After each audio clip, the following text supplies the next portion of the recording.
Hozir mana asalarini inim yonidamiz mana. Mana tuxumlari mana bu. Bollari. Yo'q. Shogirdimiz mehmonga chaqiruvdi mana hozir. Shunaqa joyda manzarali joy. O'zbekistonda shunaqa joy borligini bilmagan edik biz. Ternik yo'q, arslon quyruq. O'simlik. Tushtirni yaxshidan qo'ydik. Buni ko'pchilik yaxshi biladi. Demak, nima aytib bering? Nimalarga? Buni Zo'r ma'lumotlarni beramiz, bu Qosim. toza tushadi. Juda toza, jonzot ekan demak, yaqinlashtir.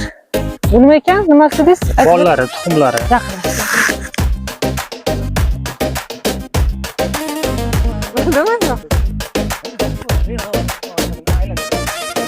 Bu qurtlarni tayyor. Yavring zulkizlar bilan aytib qurgani ham bor. Yurakni, demak, ish faoliyatini juda ham yaxshi qiladi. Keyingisi esa keyin aytamiz.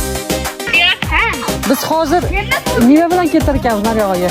O'zimizni mashinada chiqib bo'lmas ekan, yo'qda balandlikka chiqish uchun.